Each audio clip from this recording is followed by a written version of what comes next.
Барлығыңызға сәлем деп отырып, бүгінгі видеоны бастаймыз. Бұл видеода сіздерге кішкентай туылған баланың туу туралы куәлігін қалай eGov'тан порталынан алу керектігін көрсетеміз.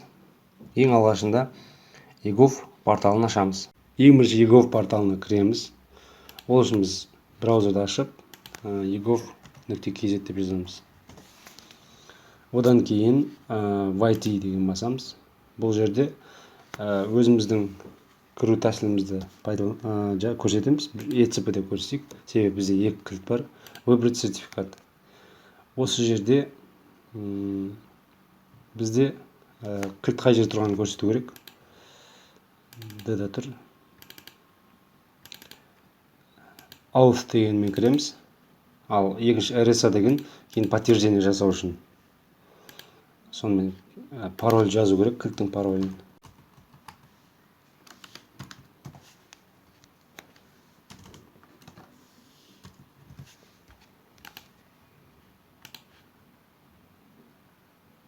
Енді кіргеннен кейін біз семья деген жерге басамыз. Бізде орыс тілінде тұр. Пайдалану қолайлы болу үшін орыс тіліне алып қойдық. Семья деген жерге басамыз. Одан кейін осы жерде композитная услуга рождения ребенка. Соған басамыз. Біз осы қызмет түрін пайдалана отырып аламыз. Заказать услугу онлайн басамыз. Бұл қызмет түрі бізге тегін, мемлекет тарапынан тегін болғандықтан ешқандай ақша төлемейміз. Ары қарай әкесінің телефоны болады, имейлі, яғни почтасын толтырамыз. Мына жерде барын толтырып шығамыз. Образование дейді. Работа по найму дейік. Ары қарай анасы туралы мәліметтер кетті. Анасының үйіні мына жерде толтырдық. Одан кейін анасының білімі, одан кейін анасының жұмыс істейтін жері, пособие деп толтырайық. Ары қарай далее басамыз. Мына жерде біз облысты немесе қаланы көрсетеміз. Так, бізде Шымкент қаласы. Отделение РАКС дейді. Қай жерден біз аламыз? Сол жерді көрсетеміз. Мына жерде туылған бала туралы мәліметтер болады. Сол жерде өзіңіздің туылған балаңыздың мәліметтерін таңдайсыз. Ары қарай біз туылған бала туралы мәліметтерді толтырамыз. Бұл жерде мұқият болып толтыру керек, себебі ол кісінің туылған баланың документіне, құжатына бұл мәліметтер енеді. Сонымен бірінші фамилиясын толтырамыз. Ары қарай мәліметтерді толтырамыз енді. Туылған уақытын өзі жазып қойыпты.